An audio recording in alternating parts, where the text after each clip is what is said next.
మోంతా తుఫాను తీరం దాటినప్పటికీ దాని ప్రభావం విశాఖ జిల్లా మీద ఎక్కువగానే చూపిందని చెప్పుకోవాలి. ఎందుకంటే గడిచిన 24 గంటల్లో ఎడతెరపు లేకుండా వర్షాలు కురవడంతో పాటు ఈదురుగాలులు కూడా వీయడంతో చాలా చోట్ల కూడా చెట్లు అనేవి విరిగిపడిపోయినాయి. నగరమంతా కూడా చాలా చోట్ల చెట్లు విరిగిపడిపోవడం, అలాగే ఏదైతే కొండవాళ్ళ ప్రాంతాల్లో ఈ రాళ్లనేవి ఏదైతే జారి పడిపోవడం వంటివి జరగడం జరిగింది. ఈ నేపథ్యంలోనే సహాయక చర్యలు అనేవి కూడా చేపడుతూ ఉన్నారు. ముఖ్యంగా చూసుకున్నట్లయితే కనుక ఈ ఏదైతే పడిపోయిన చెట్లు ఏవైతే ఉన్నాయో వాటిలన్నింటినీ కూడా తొలగించే ప్రక్రియ అయితే ఉదయం నుంచి జీవీఎంసీ అధికారులు చేపట్టడం జరిగింది. మొత్తం మనం లాసెన్స్ బే కాలనీ పార్క్ వద్ద ఉన్న ఇక్కడ విరిగి పడిపోయిన చెట్లు ఏవైతే ఉన్నాయో వాటిలన్నింటినీ కూడా తొలగించే ప్రక్రియ అయితే మనం స్పష్టంగా చూసుకోవచ్చు.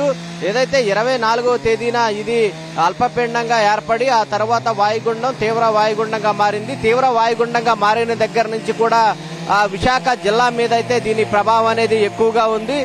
అత్యంత గాలిల వేగం సైతం కూడా ఎక్కువగా వీచిన నేపథ్యంలో చాలా చోట్ల అన్ని చోట్ల కూడా చెట్లు అనేవి విరిగిపడిపోయిన పరిస్థితి అయితే నెలకొని ఉంది.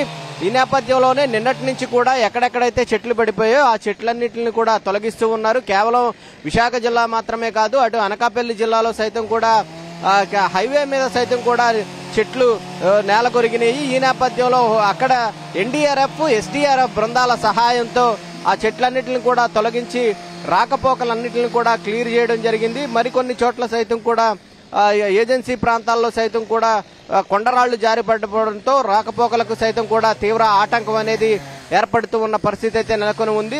అయితే నిన్నటి రాత్రి నుంచి కూడా దీని ప్రభావం ఎక్కడైతే నరసాపురం వద్ద ఇది తీరాన్ని దాటింది. తీరాన్ని దాటిన సమయంలో దాదాపుగా విశాఖ జిల్లా వ్యాప్తంగా చూసుకున్నట్లయితే 40 నుంచి 50 కిలోమీటర్ల వేగంతో గాలులు అనేవి వీయడం జరిగింది. ఈ క్రమంలోనే ఈ చెట్లు అనేవి పడిపోవడం, అలాగే కొన్ని చోట్ల సైతం కూడా సముద్రం ముందుకు చొచ్చుకు రావడం, మరికొన్ని చోట్ల చూసుకున్నట్లయితే కనుక కొండరాళ్ళు అనేవి పడిపోవడం జరిగింది. వాటిలన్నింటిని కూడా క్లియర్ చేస్తూ ఉన్నారు.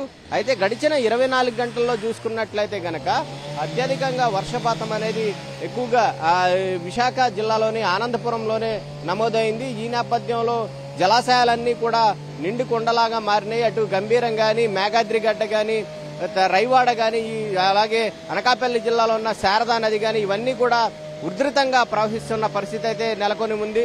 మరికొన్ని చోట్ల కూడా పంట పొలాలు కూడా నీట మునిగాయి. అయితే వాటిని ఎక్కడైతే నీరు ఎక్కువగా ఉందో, పంట పొలాల్లో ఎక్కడైతే నీరు ఎక్కువగా ఉందో వాటన్నిటిని కూడా త్వరితగతిన బయటకు తీసివేయాలంటూ కూడా వ్యవసాయ అధికారులు ఇప్పటికే ఆదేశాలు జారీ చేయడం జరిగింది.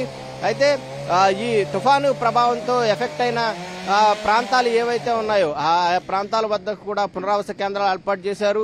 అక్కడ మరికొంతమంది ఎవరైతే పునరావాస కేంద్రానికి సంబంధించి చూసుకున్నట్లయితే కొంతమందిని ఇంటికి కూడా పంపించే ప్రక్రియ అయితే చేస్తూ ఉన్నారు. ప్రస్తుతానికి చూసుకున్నట్లయితే కనుక ఎక్కడైతే రోడ్ల మీద చెట్లు అనేవి విరిగి పడిపోయాయో ఆ చెట్లన్నింటిని కూడా తొలగించే ప్రక్రియ అయితే ఇక్కడ కొనసాగుతుందనే చెప్పుకోవాలి.